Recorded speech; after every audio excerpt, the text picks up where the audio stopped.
आज हम स्टार्ट करेंगे बायोलॉजी का एक नया chapter, breathing and exchange of gases.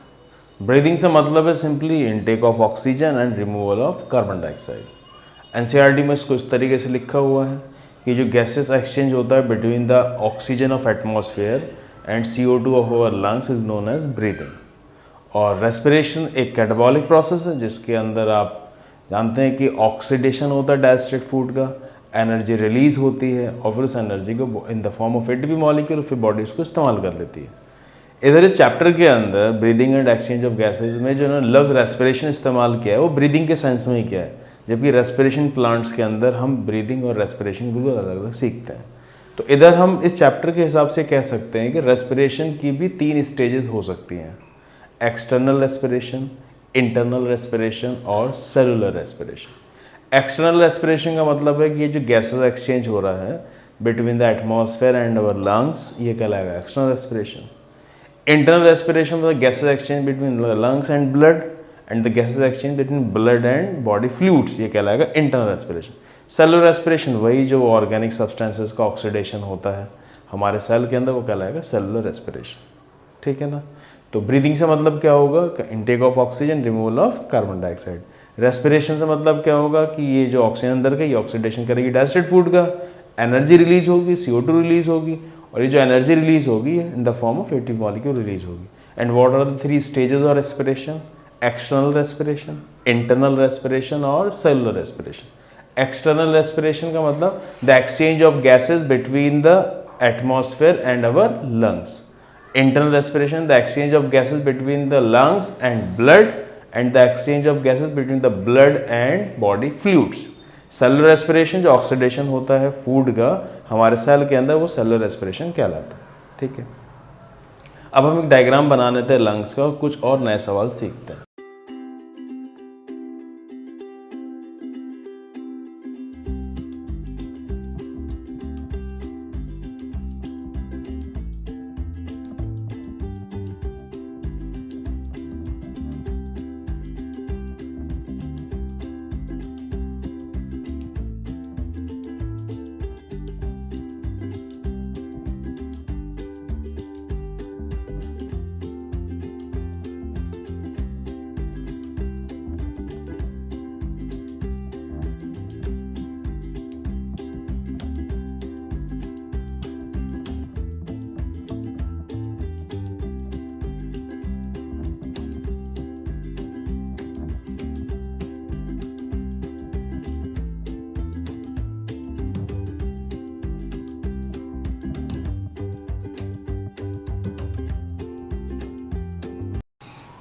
ये लैरिंग्स है। Larynx is also known as voice box या फिर इसे बोला जाता है साउंड बॉक्स। ठीक है। लैरिंग्स के ऊपर ये ओपनिंग है, ये कहलाती है glottis of the larynx. Glottis of larynx and it is covered by a cartilage, this is known as epiglottis, जो कि एंट्री ऑफ फूड को प्रिवेंट करता है इनसाइड द ट्रैकिया। लैरिंग्स के नीचे मौजूद है ट्रैकिया। ट्रैकिया को विंड पाइप भी बोला जाता है। ट्रैकिया डिवाइड हो जाता है फिर ब्रोंकाई में। इधर की तरफ होगा ये right primary bronchi,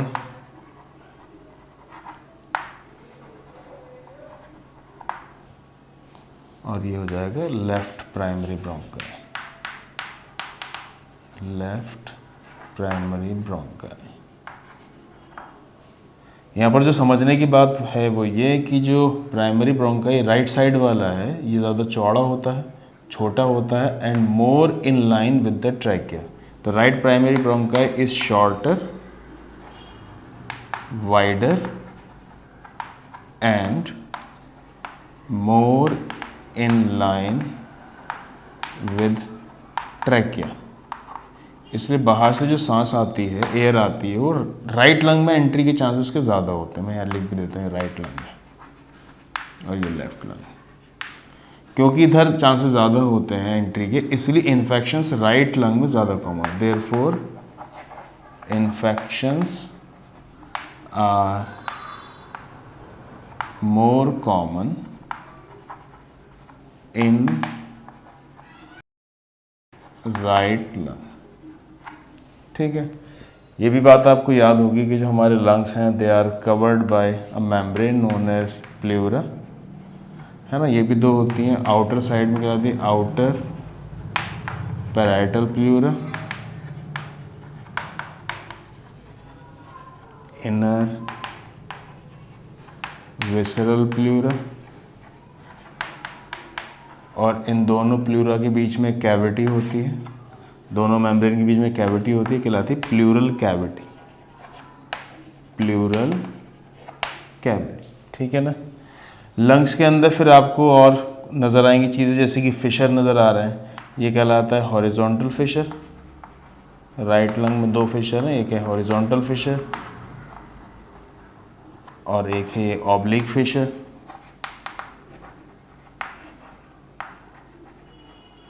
left lung में बस एक ऑब्लिक फिशर, ऑब्लिक फिशर। तो इन दो फिशर के ज़रिए जो राइट लंग है वो तीन पार्ट में डिवाइड हो गया है, अपर लोब, मिडिल लोब और सुपीरियर लोब, मिडिल लोब और इंफीरियर लोब, यानी राइट लंग हैज़ 3 लोब। ठीक है ना। इधर दो ही लोब बन रहे हैं, सुपीरियर और इंफीरियर, तो इसका लेफ्ट लंग हैज़ 2 लोब। तो लेफ्ट लंग में 2 लोब होते हैं, राइट लंग में 3 लोब। ठीक है। अच्छा, यहाँ पर बीच में हमारा हार्ट होगा, है ना। तो यहाँ पर ये नज़र आ रही है कार्डियक नॉच, ये क्या है, कार्डियक नॉच। तो लेफ्ट लंग की तरफ हमें नज़र आती है कार्डियक नॉच। ये जो दोनों लंग्स के बीच में जगह है ये कहलाती है मीडियास्टिनम, मीडियास्टिनम। यहीं पर हमारा हार्ट मौजूद होता है। ठीक है। ये जो ट्रैकिया है, ब्रोंकाई, इनिशियल ब्रोंक्यूल्स, ये बने होते हैं C shaped ring of cartilage से, C shaped ring of cartilage से। हम आगे इसके बारे में बात करेंगे। तो इधर इस डायग्राम के ज़रिए मुझे आपको सिखाना था कि जो लैरिंग्स है, इसी को वॉइस बॉक्स या साउंड बॉक्स बोलते हैं, और इसकी जो ओपनिंग अगर आती है ग्लॉटिस, उसके ऊपर प्रेजेंट है एपिग्लॉटिस, जिससे ही खाना इधर की तरफ एंटर ना कर जाए। ट्रैकिया की इधर नीचे ट्रैकिया, ट्रैकिया डिवाइड हुआ प्राइमरी ब्रोंकाई में, इधर right primary bronchi, left primary bronchi. Right primary bronchi जो है ये छोटा होता है, चौड़ा होता है, मोर इन लाइन विद ट्रैकिया, इसलिए इन्फेक्शंस राइट लंग में आने के चांसेस ज़्यादा होते हैं। इधर आपको याद होना चाहिए कि इधर लंग्स के ऊपर फिशर गड्ढे से नज़र आते हैं, राइट लंग के ऊपर 2 फिशर है, horizontal fissure, oblique fissure. Left lung पे केवल एक ही फिशर है, ऑब्लिक फिशर। तो राइट लंग 3 लोब में डिवाइड हो जाता है और लेफ्ट लंग 2 लोब में डिवाइड हो जाता है। ठीक है ना। इसलिए सवाल ये पूछा जाता है राइट लंग में कितने लोब हैं, लेफ्ट लंग में कितने लोब। दोनों लंग्स के जो बीच में जगह वो कहलाती है मीडियास्टम, यहाँ पर हमारा हार्ट होता है। Lungs are covered by 2 thin membranes called pleura, outer parietal pleura, inner visceral pleura, और इन दोनों के बीच में कैविटी होती है वो कहलाती है प्लूरल कैविटी। इस प्लूरल कैविटी के अंदर मौजूद होता है प्लूरल फ्लूइड, प्लूरल फ्लूइड, जो कि सांस लेने के दौरान दोनों प्लूरा के बीच में, दोनों मेम्ब्रेन्स के बीच में फ्रिक्शन को कम करने में मदद करता है। जब हम सांस लेते हैं तो फिर एयर का मूवमेंट किस तरीके से होता है, थोड़ा सा हमें ये भी सीखना है। तो जब आप सांस लेंगे तो सबसे पहले जो एयर होगी वो आएगी एक्सटर्नल नॉस्ट्रिल्स में, एक्सटर्नल नॉस्ट्रिल्स, एक्सटर्नल नॉस्ट्रिल से नेजल कैविटी, से फिर इंटरनल नॉस्ट्रिल्स, इंटरनल नॉस्ट्रिल से फिर जाएगी वो फेरिंग्स, फेरिंग्स से फिर glottis of the larynx, glottis of the larynx से ट्रैकिया, ट्रैकिया से प्राइमरी ब्रोंकाई,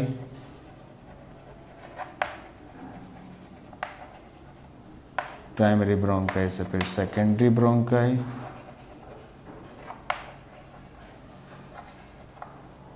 सेकेंडरी ब्रोंकाई से टर्शरी ब्रोंकाई,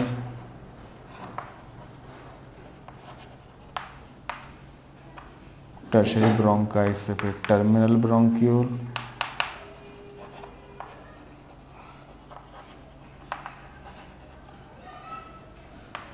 फिर respiratory bronchiole,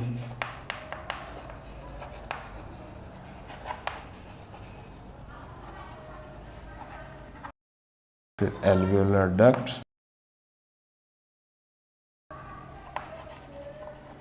atria,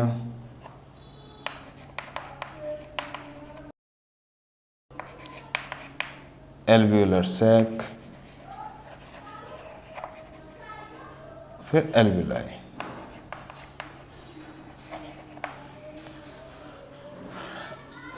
external nostril से नेजल कैविटी, नेजल कैविटी को नेजल पैसेज भी कह देते हैं, और फिर इंटरनल नॉस्ट्रल्स, मतलब पहले एक्सटर्नल नॉस्ट्रल्स, फिर नेजल कैविटी, फिर इंटरनल नॉस्ट्रल्स। इंटरनल नॉस्ट्रल्स वो होंगे जो आप ये स्कल देखेंगे ना, तो यहाँ पर ये इंटरनल नॉस्ट्रल्स हो। उसके बाद फिर फेरिंग्स। फेरिंग्स के बारे में आप जानते हैं कि it is a common passage for both food and air, common passage for both food and air. उसके बाद फिर ग्लॉटिस ऑफ द लैरिंग्स में जाएगी, मतलब लैरिंग्स में जाएगी, तो लैरिंग्स के अंदर जब एयर एंटर करेगी तो इसकी ओपनिंग से एंटर करेगी, यानी ग्लॉटिस ऑफ द लैरिंग्स से। इधर ग्लॉटिस ऑफ द लैरिंग्स पर ही आप एक सवाल याद करते हो कि इसको प्रेपिग्लॉटिस होता है, क्योंकि इधर लैरिंग्स हुआ फेरिंग्स है, फेरिंग्स में खाना भी जाता है, हवा भी जाती है, तो अगर खाना इधर की तरफ एंटर करेगा तो बहुत ही सीवियर स्पाज्मोटिक कॉन्ट्रैक्शंस होंगे, इधर हो सकता है बंदे की डेथ भी हो जाए, इसलिए खाना खाते हैं बात करने को मना भी किया जाता है ना। खैर, तो ग्लॉटिस ऑफ द लैरिंग्स के बाद ट्रैकिया। ट्रैकिया फिर यहाँ पर देखो, आप देखो दो पार्ट में डिवाइड हो रहा है। एक सवाल यहाँ पर आपको याद करना है, एनसीईआरटी की लाइन है कि ट्रैकिया डिवाइड होता है at 5th thoracic vertebra. Trachea divides at 5th thoracic vertebra. Trachea फिर डिवाइड हुआ दो प्राइमरी ब्रोंकाई में, राइट एंड लेफ्ट, राइट और लेफ्ट।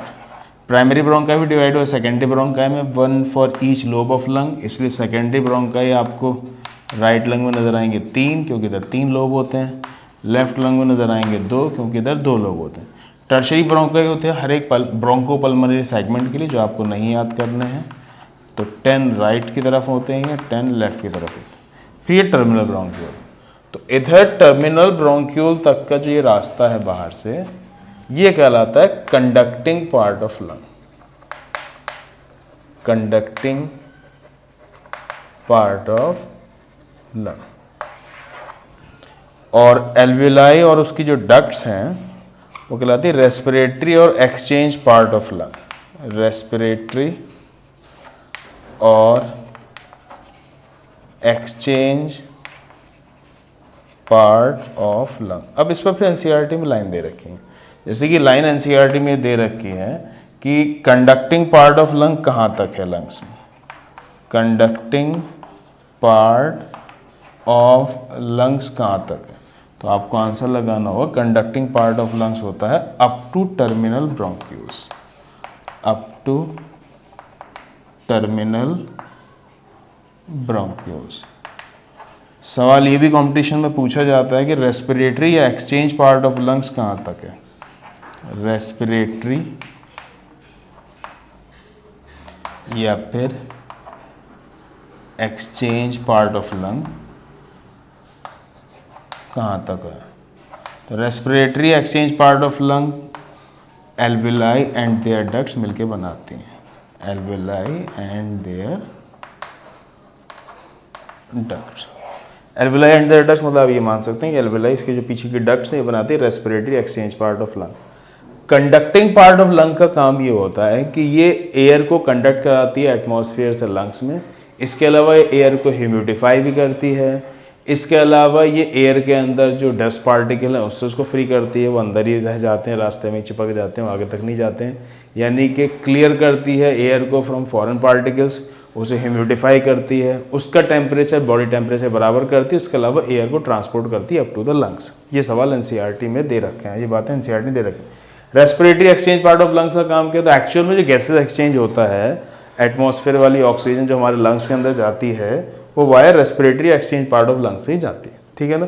तो कंडक्टिंग पार्ट ऑफ लंग्स का काम क्या है कि ये एयर को ट्रांसपोर्ट करेगी अप टू द लंग्स, इसके अलावा उसको फ्री करेगी फ्रॉम फॉरेन पार्टिकल्स, ह्यूमिडिफाई करेगी and bring it down up to the body temperature, ठीक है ना।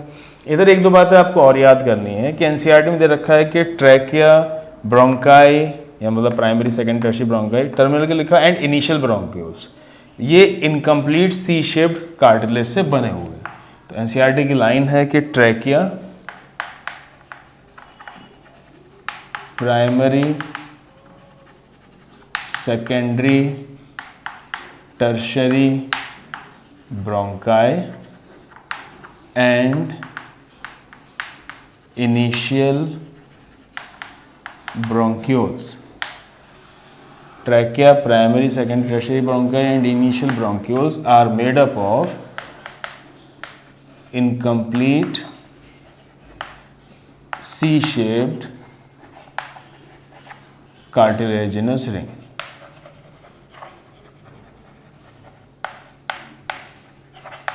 ठीक है, तो सी शेप्ड कार्टिलेजिनस रिंग से इसलिए बनी, जब आप सांस लेते हो तो ये इस तरीके से ट्रैकिया एक्सपेंड करता है। तो अगर ये बिल्कुल सॉलिड होता तो फिर कोलैप्स भी हो सकता था, इसलिए सी शेप्ड है, इनके बीच में वो होती है ना मसल्स, तो वो कॉन्ट्रैक्ट रिलैक्स करती हैं, तो इसको एक्सपेंशन में आसानी मिलती है। तो कहाँ कहाँ पर होती हैं incomplete C shaped cartilaginous ring? आप बोलेंगे ट्रैकिया से लेकर इनिशियल ब्रोंक्यूल तक, मतलब टर्मिनल ब्रोंक्यूल तक की बात की गई। ठीक है ना, क्या इतनी बात आपकी समझ में आ रही है? अच्छा, एक दो बात इधर आप याद कर सकते हैं कि gases exchange takes place in alveoli. ऐसे एक सवाल पुराने पेपर में पूछा जाता है। वैसे तो गैसेज एक्सचेंज अपना रेस्पिरेटरी एक्सचेंज पार्ट पर होता है, अगर ये ऑप्शन नहीं दे रखा होगा तो दे रखा होगा gases exchange takes place in alveoli. एक सवाल आपको और याद रखना है कि एल्विलाई बने होते हैं, alveoli are made up of simple squamous epithelium, simple squamous epithelium, या फिर ऑप्शन आपको दे रखा होगा non ciliated squamous epithelium, simple squamous epithelium या नॉन सीलिएटेड स्क्वामस एपिथेलियम। ये भी एनसीईआरटी की लाइन है कि जो हमारे लंग्स हैं थोरेसिक केज में प्रेजेंट होते हैं and anatomically it is a air tight chamber. इस पर एक सवाल बनता है, तो आपको याद रखना है कि lungs are present in thoracic chamber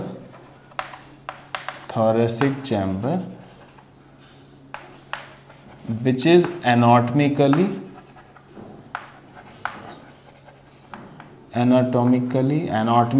ये एक एयर टाइट चैम्बर, एनाटॉमिकली एक एयर टाइट चैम्बर है। और इसकी फिर इन्होंने बाउंड्रीज भी क्लियर की हैं। तो इसकी बाउंड्रीज बताने के लिए आप ये सोच लीजिए एक मिनट को, जैसे बंदा कोई उल्टा लेटा हुआ है, तो अगर कोई बंदा उल्टा लेटा हुआ तो डॉर्सली उसकी वर्टिब्रल कॉलम होगी, वेंट्रली स्टर्नम होगी, लेटरल साइड पर रिब्स होंगी और पोस्टेरली डायफ्राम होगा। तो ये सवाल बन सकता है कि थोरेसिक चैम्बर में बाउंड्रीज क्या क्या हैं, तो आप बोलेंगे डॉर्सली यानी कि ऊपर की तरफ। आप मान लीजिए आदमी उल्टा लेटा हुआ, डॉर्सली होगा vertebral column, dorsally vertebral column, ventrally sternum और लेटरली रिब्स, और पोस्टीरियर साइड पर प्रेजेंट होगा diaphragm. Normally diaphragm dome shaped होता है ना। बाकी बातें हम इसकी बाद में करेंगे। अच्छा, तो अब तक की क्लास के अंदर आपने ये सुना है कि जो पैसेज एयर का वो इस तरीके से एक्सट्रा नॉस्ट्रल से एयर जाती है नेजल कैविटी, फिर इंटरनल नॉस्ट्रल, फिर फेरिंग्स, फिर ग्लॉटिस ऑफ द लैरिंग्स, फिर ट्रैकिया, फिर primary bronchi, secondary bronchi, tertiary bronchi, terminal bronchiole, respiratory bronchiole, alveolar duct, atria, alveolar sac और alveoli. Conducting part of lung होता है up to terminal bronchiole, alveoli and their ducts from the respiratory और exchange part of lungs. Pharynx एक common passage है for both food and air. Larynx के ऊपर एक opening है, इसे बोला जाता है ग्लॉटिस ऑफ द लैरिंग्स। ये नॉर्मली कवर्ड रहती है एपिग्लॉटिस से। किससे कवर्ड रहती है? एपिग्लॉटिस से। ट्रैकिया डिवाइड होता है at the fifth thoracic vertebra यानी कि T5 पर, और into primary bronchi. Primary bronchi एक राइट लंग के लिए, एक लेफ्ट लंग के लिए। फिर डिवाइड हो जाते हैं सेकेंडरी ब्रोंकाई में हर एक लोब के लिए। तो राइट लंग के अंदर 3 लोब्स हैं तो 3 सेकेंडरी ब्रोंकाई, लेफ्ट लंग में 2 लोब हैं तो 2 सेकेंडरी ब्रोंकाई। टर्शियरी ब्रोंकाई होती है ब्रोंकोपल्मोनरी सेगमेंट, जो हर एक लंग से अंदर 10-10 होती है। तो टर्शियरी ब्रोंकाई आपको दोनों लंग में 10-10 मिलेंगी। ठीक है ना। इसके बाद फिर मैंने आपको यहाँ पर ये बताया कि ये जो ट्रैकिया है, ब्रोंकाई है, इनिशियल ब्रोंक्यूल्स हैं, ये इनकम्प्लीट कार्टिलेजिनस रिंग से बने होते हैं जो कि सी शेप्ड होती हैं, और इधर ये जो इनका इनकम्प्लीट पोर्शन होता है वो डॉर्सली होता है। सी शेप्ड कार्टिलेजिनस रिंग में ओपनिंग भी ऊपर की तरफ होती है, ठीक है ना। लंग्स हमारे प्रेजेंट होते हैं थोरेसिक चैम्बर में, जो एनाटॉमी के लिए एयर टाइट चैम्बर है, एयर टाइट कंटेनर है। डॉर्सली आप मान लो उल्टा आदमी लेटा हुआ, डॉर्सली इसमें वर्टिब्रल कॉलम होगी, वेंट्रल स्टर्नम होगी, लेटरल रिब्स, और पोस्टीरियर साइड पर होगा डायफ्राम, ठीक है ना। एक दो बात आप इधर लैरिंग्स पर भी याद कर सकते हो कि लैरिंग्स में दो तरीके कार्टिलेज होते हैं। लैरिंग्स में दो तरीके कार्टिलेज होते हैं। तीन कार्टिलेज तो अनपेयर्ड कंडीशन में होते हैं, जैसे कि थायराइड, क्रिकॉइड और एपिग्लॉटिस। Thyroid, cricoid, epiglottis. के अलावा इसमें कार्टिलेज होते हैं एरिटेनॉइड, कॉर्निक्यूलेट, क्यूनिफॉर्म। एरिटेनॉइड, कॉर्निक्यूलेट और क्यूनिफॉर्म। थायराइड, क्रिकॉइड, एपिग्लॉटिस ये तीनों अनपेयर्ड हैं। एरिटेनॉइड, कॉर्निक्यूलेट, क्यूनिफॉर्म ये छोटे छोटे होते हैं, ये पेयर्ड। आपको लाइन याद ही करनी है यहाँ पर कि एपिग्लॉटिस, कॉर्निक्यूलेट और क्यूनिफॉर्म ये तीनों बने हुए हैं इलास्टिक कार्टिलेज से, और बाकी के जो बच गए थायराइड हुआ, क्रिकॉइड हुआ, एरिटेनॉइड, ये बने होते हैं हेलाइन कार्टिलेज। ये किससे बने हुए हैं? हेलाइन कार्टिलेज, ठीक है ना। एक सवाल आप ये भी याद कर सकते हैं कि जब हमारी एल्वेलाई है, अगर इन्हें काट के बिछा दिया जाए तो इनका जो सरफेस एरिया होगा वो 100 मीटर स्क्वायर होगा। सरफेस एरिया हमारी एल्वेलाई का लगभग 100 मीटर स्क्वायर होगा। और अगर हम काउंट की बात करें, there are 300 million alveoli in 2 lungs. 300 million alveoli होती हैं इन 2 लंग्स, और अगर इन्हें काट के बिछा दिया जाए तो सरफेस एरिया कितना रहेगा इनका? 100 मीटर स्क्वायर, ठीक है ना। अब सांस लेते में जो लंग एक्सपेंशन होता है, इसमें एल्वेलाई बस्ट ना कर जाए, इसलिए इनके ऊपर प्रेजेंट होता है एक केमिकल सब्सटेंस, इसका नाम है लेसिथिन, और एक्चुअल में इसका नाम है डाइपाइलमेटॉइल फॉस्फेटाइडाइल कोलिन, ठीक है ना। इसको सर्फेक्टेंट भी बोला जाता है। तो सर्फेक्टेंट जो एल्वेलाई के ऊपर मौजूद होते हैं, उनका मेन काम यही होता है कि ये प्रिवेंट करते हैं कोलैप्सिंग ऑफ एल्वेलाई को। दे प्रिवेंट्स कोलैप्सिंग ऑफ एल्वेलाई। तो इधर एक सवाल पुराने पेपर में पूछा गया है कि एल्वेलाई की सरफेस पर जो सर्फेक्टेंट उनका मेन फंक्शन क्या होता है? जो सर्फेक्टेंट एल्वेलाई की सरफेस पर होते हैं उनका मेन फंक्शन होता है कि दे प्रिवेंट्स कोलैप्सिंग ऑफ एल्वेलाई। क्या इतनी बात आपकी समझ में आ गई?